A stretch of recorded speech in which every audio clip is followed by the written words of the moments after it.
Offense is not just a moment of irritation. It's not just a sharp word or a cold shoulder. Offense is a strategy.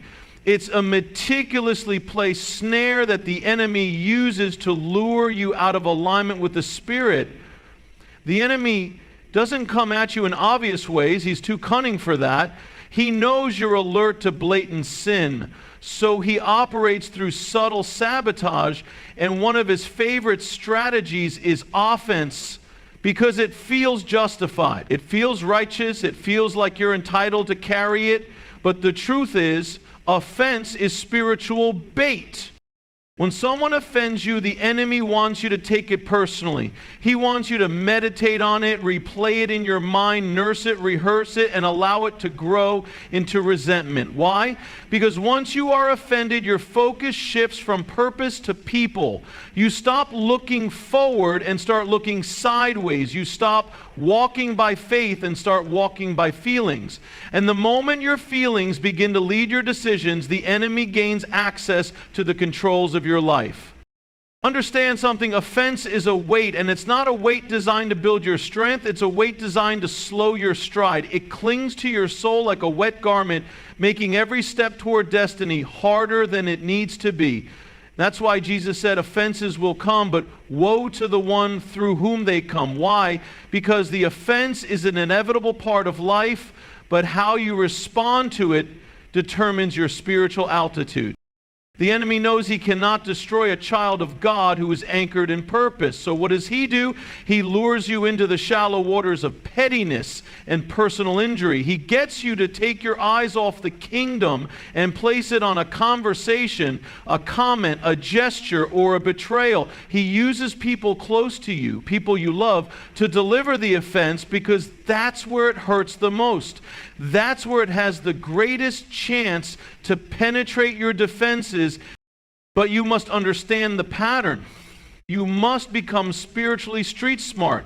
You must become discerning of traps, not just people. Every offense is an invitation. It's an invitation to go lower, to become bitter, to act outside of your identity. But it's also a test, an opportunity to show the kingdom of darkness that you have matured past the bait. That you don't need to respond to everything. You don't need to clap back. You don't need to explain yourself to people who are committed to misunderstanding you. Offense wants to drag you into conversations that God never assigned you to have. Offense wants to make you defend your value when heaven has already affirmed you. Offense wants to make you react like the old version of you when God is trying to promote the healed and whole version of you. If the enemy can get you to live offended, he can rob you of your joy, your peace, and your clarity. He knows a clouded heart leads to a clouded spirit, and a clouded spirit cannot discern direction. That's why some people are stuck, not because God hasn't opened the door, but because they're carrying too much offense to walk through it. Let me tell you something powerful. Your deliverance from offense is not just for your emotional health. It's for your spiritual authority. You cannot walk in power if you are easily provoked. You cannot cast out what you constantly entertain. If you want to walk in dominion, you must learn to master your reactions. The devil is not afraid of your worship if he still controls your triggers. You can shout in church and still be in bondage if every little thing offends you. And don't miss this. Offense doesn't just affect you, it infects the atmosphere. It contaminates your relationships. It colors your perception. You start seeing threats where there are none. You start hearing insults where there are none. You start projecting hurt from the past onto innocent people in the present. That's how offense multiplies. Through unhealed wounds that become filters for your reality. This is why Jesus said, forgive not 7 times, but 70 times 7. Why? Because the frequency of forgiveness is your firewall against the traps of offense. Forgiveness is not about excusing what they did. It's about refusing to let what they did change who you are. It's about closing the door before the devil has a chance to walk in. Sometimes the best revenge is not proving your point, it's preserving your peace. When you learn to let go quickly, you move on quickly. And when you move on quickly, you rise above the snare, you ascend, you elevate.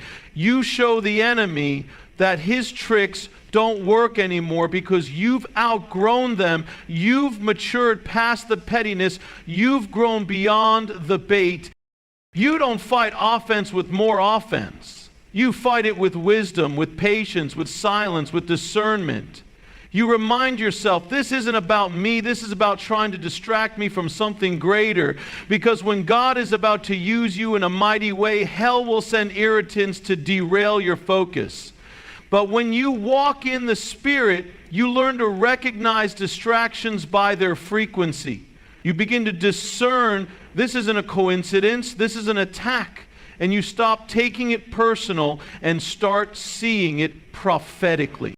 The devil wants you to react because your reaction is where he gets his energy. He wants you to lose your testimony in an argument. He wants you to cuss out someone who's beneath your assignment. He wants you to act wild so he can whisper, see, you haven't really changed. But the truth is, you have changed, you've grown, you've healed. You're not who you used to be. And that's exactly why he's coming harder, because the old triggers don't work like they used to. The moment you realize offense is the devil's bait, you stop chewing. You stop taking it home with you. You stop entertaining it in your heart. You start asking better questions. What is this trying to pull me away from? What am I supposed to be focusing on that this distraction is trying to disrupt? Because here's the truth. Your next level is going to require you to ignore some things. It's going to require you to bless people who curse you, love people who betray you, and keep your eyes on the mission when others are trying to drag you into mess. You've got to be bigger than the bait. You've got to rise above the trap. You've got to remember that the greatest proof of spiritual maturity is not how loud you pray, it's how quietly you walk away from foolishness. There will always be people who misunderstand you, misrepresent you, or try to provoke you. But you are not called to convince them. You are not assigned to fix them. You are assigned to obey God. And God will vindicate you without you having to lower your voice or your standard. So let this be the season you release the offense, not because they deserve it, but because your purpose is too big to carry dead weight. Let it be the season you grow past emotional bait and walk in spiritual boldness. The trap only works when you step in it. But when you step over it with grace, humility, and wisdom, you prove to hell that you've graduated to a new level of dominion.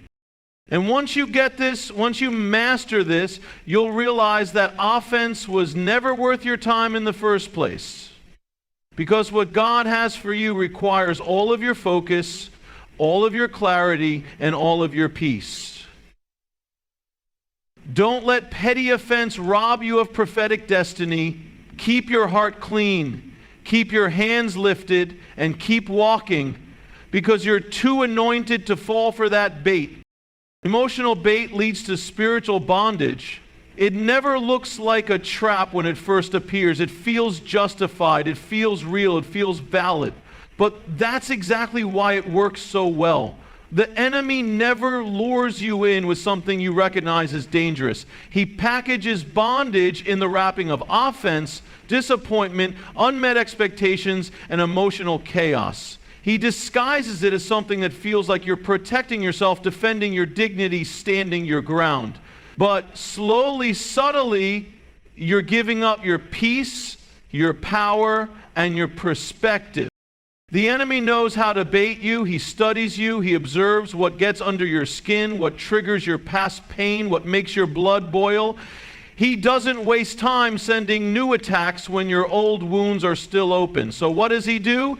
He sends people to say the right wrong thing at the right wrong time. Not because he wants you to get upset, but because he wants you to stay upset. He knows if he can get you emotionally entangled, He can keep you spiritually distracted. Many people think spiritual warfare is about demons and darkness, and yes, sometimes it is, but more often than not, it's about what happens in your mind and your heart. It's about how quickly you're baited by drama. It's about how fast you spiral into offense. It's about how easily you pick up burdens that were never yours to carry. The bait is emotional, but the consequences are deeply spiritual. What begins as a mood can become a mindset. What starts as a disagreement can become a stronghold. All the devil needs is your permission to turn a moment of emotion into a lifetime of entrapment. You see, spiritual bondage doesn't begin with chains around your wrists. It begins with chains around your thoughts. You become enslaved to replaying the conversation. You rehearse the pain. You talk about it more than you pray about it. You internalize what they said, and it starts to reshape how you see yourself, how you see others, and how you see God.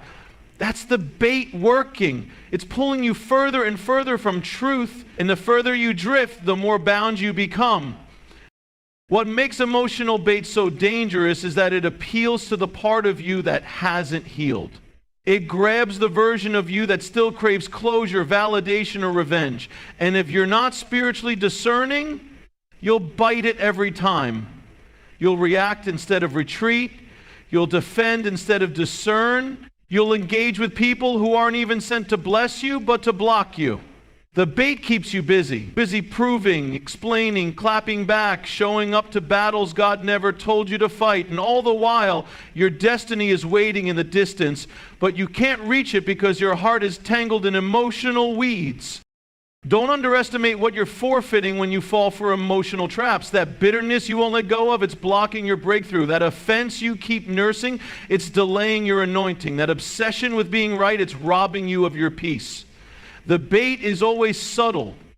That's why you need discernment, because discernment allows you to see past what's being said into what's being sent. Not every text is an invitation. Some are tests. Not every argument is worth your response. Some are assignments from hell to pull you out of character. The enemy doesn't care if you go to church. He doesn't care if you sing worship songs. He doesn't care if you post scriptures. As long as you're still bound emotionally, you're still limited spiritually, because a wounded heart cannot host the full weight of God's glory. A distracted mind cannot download divine strategy. You may have the calling, but if you're tangled in emotional bondage, you'll never walk in your full authority. God is calling his people to emotional maturity, not just spiritual gifts. He's looking for those who won't bite the bait. He's raising up men and women who have healed to the point where they no longer respond to everything that used to trigger them. They've learned to protect their peace, not just their pride. They've learned to recognize the trap before it's sprung. They've developed the discipline to pause, pray, and walk away. That's what freedom looks like. Freedom is not about having nothing to be offended by. It's about having the power to not let it control you. It's about choosing peace even when you could choose payback. It's about guarding your mind like your future depends on it, because it does. You cannot step into the fullness of what God has for you while dragging the weight of every betrayal, every slight, every hurt feeling. At some point, you've got to release what hurt you so you can receive what heals you. Emotional bait turns relationships into war zones. It destroys families. It tears apart ministries. It causes leaders to fall and friendships to dissolve, all because someone couldn't let go of what should have been prayed over, not played out. The enemy uses the bait to create division. And where there is division, there is no progress. And where there is confusion, there is no progress. And where there is no progress, purpose dies. One of the greatest skills you can develop in this life is the ability to not take the bait, to see the offense, feel the sting, but choose the higher road, to recognize the attack without responding in the flesh, to say, I see what this is. This is not about them. This is about me, about my growth, about my discipline, about my ability to walk in the Spirit when everything around me is trying to pull me into the flesh. The devil loves a reactive believer, because reactive people are predictable people. and predictable people are easy to trap. But when you become unpredictable, when you respond with silence, with grace, with joy, with prayer, that's when you confuse the kingdom of darkness. That's when you show maturity. That's when the enemy realizes his old tricks don't work on the new you. Don't get caught in a cycle. Don't let what they said define your next move. Don't let what they did become your identity. You are not what you've been through. You are not your trauma. You are not your triggers. You are not the offense. You are a child of God, filled with purpose, power, and the Holy Spirit. And because of that, you have authority over your emotions. You don't have to respond. You don't have to defend. Well, you don't have to explain. Sometimes the most powerful move you can make is to simply not take the bait. They lied about you. Don't take the bait. They disrespected you. Don't take the bait. They left you out, betrayed you, mocked you. Don't take the bait. Why? Because you're not just protecting your peace. You're protecting your purpose. Every trap you avoid takes you one step closer to destiny. Every offense you forgive clears the path a little more. Every silence you maintain protects your oil. You are too anointed to be arguing with people who have no understanding of your assignment. You are too valuable to be entangled in the emotions of people who don't even know what season you're in. You are too close to your breakthrough to be pulled back into bondage by bait that you already overcame in your last season. Emotional bait looks different for everyone. For some, it's the need to be liked. For others, it's the fear of rejection. For others, it's the wound of betrayal. But no matter how it shows up, the outcome is the same: distraction, delay, and spiritual dryness. That's what the enemy wants. He wants you so focused on people that you forget your purpose. So caught up in how you feel that you forget what God said. But here's the truth. Your freedom is not just for you. It's for everyone connected to your obedience. When you refuse to take the bait, you break the cycle. When you break the cycle, you create a new legacy. A legacy of peace, of clarity, of power. You show the next generation what it means to be emotionally free and spiritually focused. You model what it looks like to rise above, to walk in wisdom, to live from a place of wholeness. Let the bait fall to the ground. Let the offense die in your silence. Let the disrespect bounce off the armor of your peace. You don't need to match their energy. You don't need to sink to their level. You don't need to lose your character to prove your worth. Stay grounded. Stay focused. Stay free. Because emotional bait is beneath you now. You've matured past the point of reacting to everything that moves. You're locked in.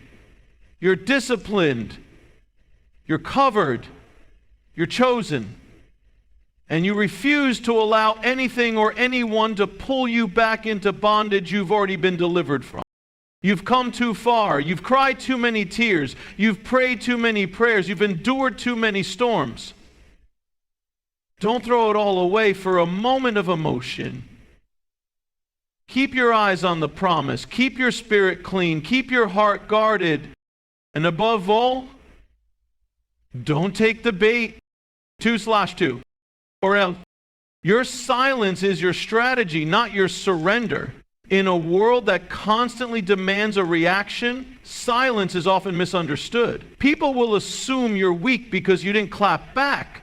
They'll think you're afraid because you didn't argue. They'll label you cold because you chose distance. But what they don't understand is that silence isn't always a sign of defeat. Sometimes it's the highest form of wisdom. It's the move of a person who has chosen peace over pettiness, purpose over provocation, and strategy over emotional eruption. When you are walking in divine purpose, every response matters. Every word carries weight. Every moment of energy spent must be in alignment with the mission you've been assigned. That's why silence is not a retreat, it's a recalibration. It's not running away, it's rising above. You don't need to prove your worth with words when your fruit is already speaking. You don't need to fight every battle when your destiny is not up for debate. And you certainly don't need to waste your anointing on arguments that do nothing but drain your spirit.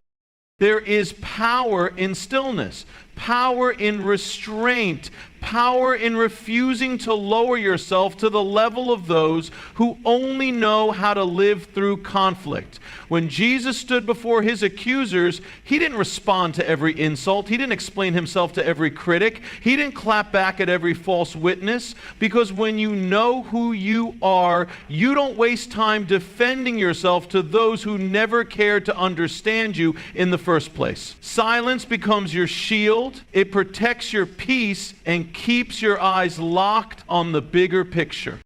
People who don't understand your assignment will always misinterpret your silence. But that's not your concern. Your concern is obedience. Your concern is clarity.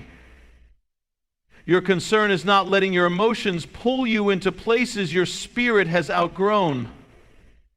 The more you grow, the more you'll realize that silence is not about shutting down, it's about rising up.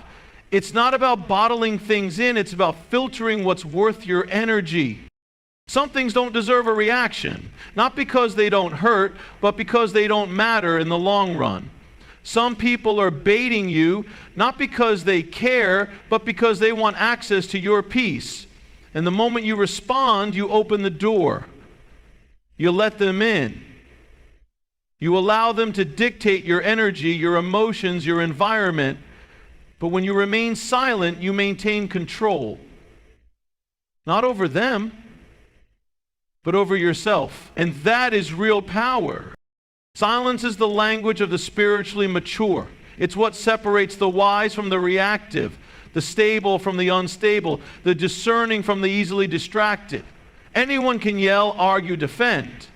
But it takes spiritual strength to be still. It takes discipline to listen more than you speak. It takes courage to say nothing when everything in you wants to prove your point. But that's when the fruit of the Spirit shows up. That's when self-control becomes your weapon and peace becomes your armor.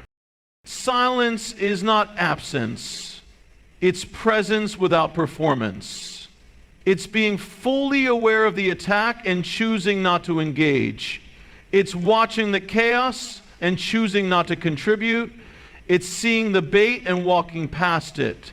That's the strategy. To remain unmoved. To stay seated in your authority while the enemy tries to provoke you into forfeiting your position. Because the goal of the enemy is not to destroy you outright, it's to get you to destroy yourself by reacting emotionally, stepping out of character, and walking away from your spiritual identity. You don't have to explain yourself when God has already endorsed you. You don't need to validate yourself when your consistency is louder than any rumor. The loudest person in the room is not always the strongest. In fact, real strength is quiet. Real strength is composed. Real strength can endure the whispers, the shade, the lies, the accusations, and still stay focused, grounded, and purpose-driven. The enemy is hoping you'll react. He's hoping you'll lose your temper. He's hoping you'll say something you can't take back. He's hoping you'll respond in your flesh instead of standing in the Spirit. Why? Because he knows the moment you engage, you lower yourself. The moment you respond emotionally, you step out of divine alignment. But when you remain silent, you confuse hell. You cancel the assignment. You show the enemy that you are not easily moved, not easily baited, not easily broken. Some people will never understand your silence because they thrive on chaos. They get energy from drama. But you've grown past that. You've evolved. You've tasted peace, and you're not willing to sacrifice it for the temporary satisfaction of being right. You've learned that silence doesn't mean you're ignoring the issue. It means you're prioritizing your well-being. It means you're trusting God to handle what you could mess up by intervening in the flesh. Your silence is not passive, it's prophetic. It speaks louder than your voice ever could. It says, I'm not moved by foolishness. It says, I'm secure in who I am. It says, I'm too focused on destiny to be distracted by dysfunction. and those who are offended by your silence were never interested in understanding your spirit in the first place. They were only looking for a reaction, not a relationship. They were only looking to provoke, not to protect. And by choosing silence, you've chosen self-respect. It's okay to be misunderstood. It's okay to be talked about. It's okay to let them assume what they want. Because while they're gossiping, you're growing. While they're throwing shade, you're bearing fruit. While they're plotting, you're praying. While they're accusing, you're ascending. Let your silence speak volumes. Let your maturity speak for itself. Let your growth answer every critic. There's a reason the enemy sends chaos before your next breakthrough. It's because he wants to break your focus. But silence keeps you centered. It keeps you connected to the source. It keeps you from making flesh-driven decisions in spirit-filled seasons. You don't have time to explain what God is doing in your life. Just keep building. Just keep moving. Just keep showing up in excellence. The fruit will speak. The favor will speak. The consistency will speak. And what God does in the light will make up for everything they try to destroy in the dark. Don't waste your words on people who've already made up their minds about you. Don't pour your energy into proving what only time and fruit can reveal. Some people are not meant to understand you. They're meant to misunderstand you so you can learn to stop seeking validation. They were part of your training, not your tribe. And your silence is your graduation. It's your sign that you no longer need their approval to feel whole. There's a time to speak and there's a time to be silent. Wisdom is knowing the difference. Discernment is knowing when to be still. Strength is walking away with your head held high, not because you lost, but because you chose not to lose yourself. Every time you respond to chaos, you delay your clarity. Every time you fight back in the flesh, you silence the voice of the Spirit. But when you stay quiet, when you pause, when you retreat into God's presence instead of man's drama, you position yourself for supernatural elevation. Let them talk. Let them assume. Let them twist your silence into whatever they need to feed their insecurities. That's not your business. Your business is your peace. Your business is your purpose. Your business is staying in alignment with what heaven is doing in your life. And trust me, what God is building in silence will outlast everything the enemy built through noise. Silence is not weakness, it's wisdom. It's not defeat, it's divine discipline. And it's not giving up, it's giving over.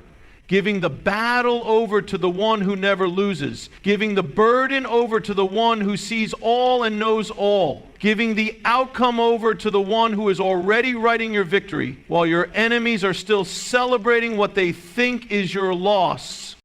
So, stand firm. Stay silent when necessary. And remember this, your silence is your strategy, not your surrender. You're not being passive, you're being prophetic.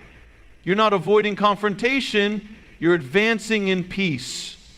You're not ignoring the issue, you're elevating above it. And that is exactly where God needs you to be. Quiet, focused, faithful, and unbothered. Because those who walk in true authority know that the loudest move isn't always the most powerful. Sometimes the loudest move is no move at all, just silence, just peace. Just presence. Let it be your power. Let it be your posture. Let it be your proof that you are no longer controlled by anything sent to distract you from destiny. You're free, you're focused, you're silent, and you're winning.